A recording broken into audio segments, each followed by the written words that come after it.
नमस्कार, मैं अशरफ शेख। मीरा भाईंदर शहर में पानी के विषय को लेकर हर एक राजनीतिक दलों के जो नेता है वो आयुक्त दालन में जाकर पत्र दे रहे हैं। हर साल का विषय है पानी को लेकर। आखिरकार इस पानी के मीरा भाईंदर शहर में ये पानी का विषय इलेक्शन आते ही क्यों जटिल होता है और क्यों जटिल होते जाता है? क्यों नेताएं जाके कमिश्नर को जो है बार बार उनके दलान दलान का घेराव करते या उनको पत्र देते और आंदोलन करने की चेतावनी देते? आखिरकार क्या वजह है और क्यों शहर में पानी की कमी है? इस बारे को लेके हम मनसे नेता संदीप राणे जी से बात करने आए हैं। आज आइए जानते हैं उनका क्या कहना है इस पर। संदीप राणे जी, ये बताइए कि हर साल पानी के विषय को लेकर कहीं न कहीं आप देखते रहते हैं कि आंदोलन होते हैं, चेतावनी देते हैं या आयुक्त दालन का घेराव करते हैं। तो इस साल भी उस तरह के कहीं न कहीं बहुत सारे राजनीतिक दल वहाँ पे पहुंचकर आयुक्त साहब को जो है पत्र दिया हुआ है। क्या कहना चाहेंगे आप इस पर? देखिए, मैं आपके माध्यम से ये कहना चाहता हूँ कि मीरा भाईंदर में कोई नया बात नहीं है। गए 4-5 साल से तो मैं मीटिंग अटेंड कर रहा हूँ। नगर पालिका स्टैम्प के ऊपर आरोप कर रही है, कोई एमआईडीसी के ऊपर आरोप कर रहा है और हर साल का ये नाटक है। तो मुझे वो लगता है कि ये मीरा भाईंदर के अभी जो लोगों को ना एक आदत बन गई है। मेरा सबसे बड़ा सवाल यही है कि इधर के जो आमदार, खासदार जो भी है, नगर सेवक है, इन्होंने एक जवाब कभी सवाल कभी किया ही नहीं है नगर पालिका को। आज मीरा भाईंदर में आप देखेंगे कोई तीर्थ क्षेत्र तो है ही नहीं। आज तीर्थ क्षेत्र नहीं होने के बाद भी इधर आज बहुत बड़े पैमाने पे लॉज है। तो लॉज क्यों है? उसका कोई कारण किसी ने पूछा है क्या?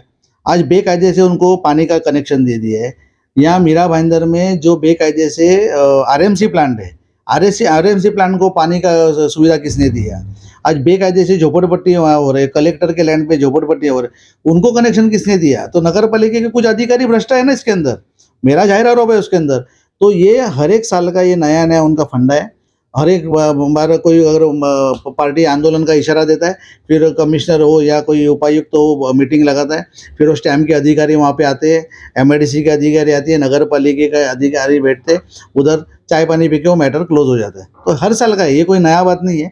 मेरा जाहिर आरोप है नगर पालिका के जो भी पानी के जो अधिकारी है, उन्होंने भ्रष्टाचार करके ये होटल्स और ये आरएमसी प्लांट को कनेक्शन, वाटर कनेक्शन दिए। इसके लिए पानी की कमतरता है। उसके अगर वही अगर रेगुलर अगर रखते रहेंगे ना, रेगुलर उसके ऊपर मॉनिटरिंग करेंगे तो पानी का तो दिक्कत होना ही नहीं चाहिए।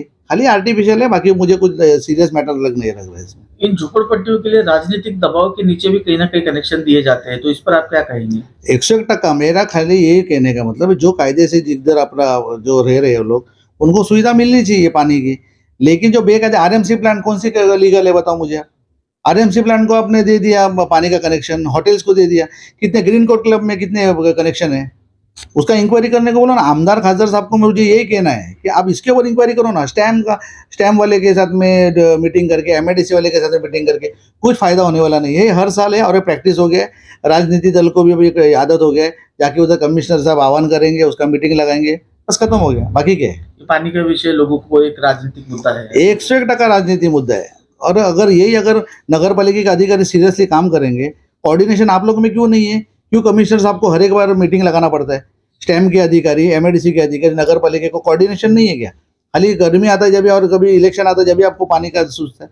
ये गलत है, टोटली आर्टिफिशियल है और मुझे लगता है कोई बात में दम नहीं है। अच्छा, एक दूसरा विषय मैं आपको पूछ रहा हूँ कि इसी विषय को लेकर मीरा भाईंदर की महिला आमदार गीता जैन मैडम जो है वो आयुक्त दालन में गई थी। शायद उस दिन आयुक्त वहाँ पे मौजूद नहीं थे। तो आयुक्त की जो जगह होती है, जो प्रशासक की जगह है, उस जगह पे वो बैठी हुई थी। उनके आजू-बाजू में जो है अतिरिक्त आयुक्त और एक दूसरे बड़े अधिकारी जो है उनके आजू-बाजू में बैठे हुए नजर आए। कहीं न कहीं शहर में इस तरह की तस्वीर को लेके लोगों में चर्चा है। आपने भी ऐसी तस्वीर देखा होगा, क्या कहेंगे आप इस पर? कल से मुझे वही फ़ोन आ रहा है कल से कि साहब इसके ऊपर आपका क्या कहना है? मुझे बहुत पत्रकार लोगों का फ़ोन आया, स्थानिक लोगों का फ़ोन आया कि साहब इसके ऊपर आपका क्या कहना है? तो मेरा यही कहना है, देखो जो गीता जैन जी है, एक आमदार है और एक महापौर रह चुकी है यहाँ पे। मीरा भाईंदर की एक प्रतिष्ठित नगर सेविका थी और बहुत बड़े उनका बहुत अच्छा स्तर है। आज आमदार हुए तो कोई जोक नहीं है, कभी छोटा पद नहीं है। आज उन्होंने जो कमिश्नर के साहब के कुर्सी के पे जो बैठने का जो उन्होंने प्रकार किया है, बहुत ही निंदनीय है। और मैं चाहता हूँ आयुक्त साहब को कि आपके जवाबदारी अधिकारी 2 साइड में बैठे थे, उनके ऊपर गुना दाखिल होना चाहिए कि उनको बोलना चाहिए, देखो ठीक है आमदार खासदार ने वो कुर्सी लिया, लेकिन कुर्सी की कुछ वैल्यू है कि ना? प्रशासक का वो जो पद है और जो कुर्सी है, तो उसके ऊपर बैठना उचित नहीं है और मुझे लगता है मैं इसका निषेध करता हूँ और जल्द से जल्द इसके ऊपर कार्रवाई होनी चाहिए। आयुक्त साहब के ऊपर बॉल है, कोर्ट में बॉल है, अभी किसके ऊपर वो कार्रवाई करते करके, लेकिन ये वो कुर्सी पर बैठना ये गलत है।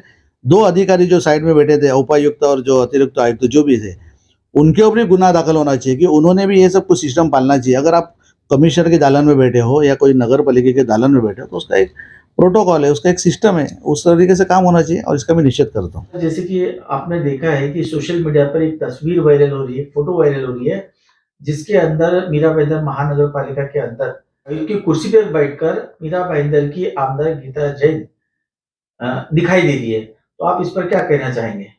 अगर ये सच्चाई है तो मैं कहना चाहूँगा ये सत्ता का नशा है जो सर चढ़कर बोल रहा है। एक प्रोटोकॉल होता है और वो हिसाब से वो चेयर पे नहीं बैठ सकते, और अगर वो बैठ के कर रही तो इसका मतलब है मीरा भाईंदर वही चला रही प्रशासक की जगह पे। फिर ये नए-नए ड्रामे क्यों करने का? सत्ता तुम्हारी है, सरकार तुम्हारी है, सारे मंत्री तुम्हारे हैं, मुख्यमंत्री, उप मुख्यमंत्री यहाँ पे आ रहे हैं, फिर ये नया-नया ड्रामा क्यों करते हो? पहला टैक्स बढ़ाते हो, फिर घटाते हो, हमने ये कर दिया। पानी की समस्या है, अरे तुम्हारे तो एक फ़ोन के ऊपर पानी की समस्या हल हो जाना चाहिए। तो ये जनता को बेवकूफ़ बनाने का, नए-नए इमोशनल फंडे देकर पब्लिक को बेवकूफ़ बनाने का ये सब ड्रामा है। जनता को सब समझ में आ रहा है कि नए-नए ड्रामे क्यों हो रही है, इससे पता चलता है कि इलेक्शन आने वाला है। प्रमोद सावंत जी, ये बताइए कि मीरा भाईंदर शहर के आयुक्त के दालान के अंदर और आयुक्त की कुर्सी पे मीरा भाईंदर की आमदार गीता जैन बैठी हुई ऐसी तस्वीरें जो है सोशल मीडिया पे वायरल हो रही है, क्या कहेंगे आप इस पर? हाँ, अभी हमने एक फोटो फेसबुक पे देखा है कि आयुक्त की दालन में जहाँ पे मीटिंग्स होती है जिसके पीछे लिखा हुआ है मीरा भाईंदर महानगर पालिका आयुक्त, और उसके सामने की कुर्सी पे माननीय सम्माननीय आमदार मैडम बैठी है और कोई मीटिंग ले रही है। देखो, ये मीरा भाईंदर महानगर पालिका में प्रशासकीय राजवट है। पिछले 8 महीने से अभी अगले अगस्त में 1 साल पूरा हो जाएगा। पूरे राज्य सरकार जो हमारी है, जो खोखे की सरकार जिसको बोला जाता है, उसके अंडर मीरा भाईंदर महानगर पालिका है। और इस खोखे की सरकार में लोगों को और कोई अपेक्षा उनसे नहीं है।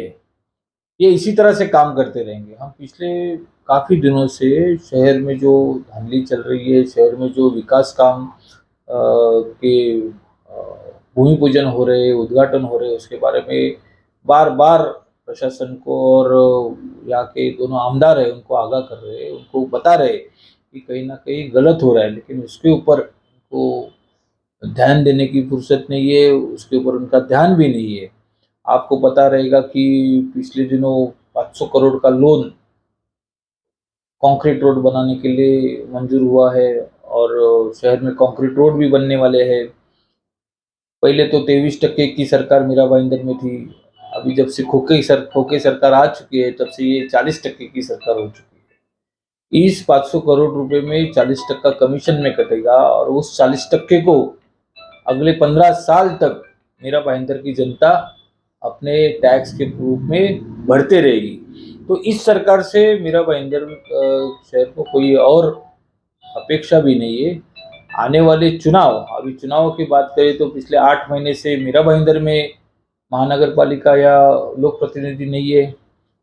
आप देखते रहेंगे कि जो निर्णय हो रहे हैं वो धोरणात्मक निर्णय हो रहे हैं। जब बॉडी नहीं है, टैक्स बढ़ाया जा रहा है, फिर उसको वापस लिया जा रहा है, लोगों को कहीं ना कहीं प्रेशर में रखा जा रहा है। लोगों के ऊपर 10% रोड टैक्स की वृद्धि जारी है। तो इस सरकार से, राज्य सरकार से और इस मीरा भाईंदर में जो प्रशासकीय राजवट है उससे शहर के लोगों को और कोई अपेक्षा नहीं। शहर के लोगों को समझ में आ रहा है सिर्फ और सिर्फ लोगों के सर पे बोझा बढ़ाने का काम ये सरकार कर रही है और उस सरकार के अंदर इसी तरह से चलते रहेगा, ये हमको गारंटी है।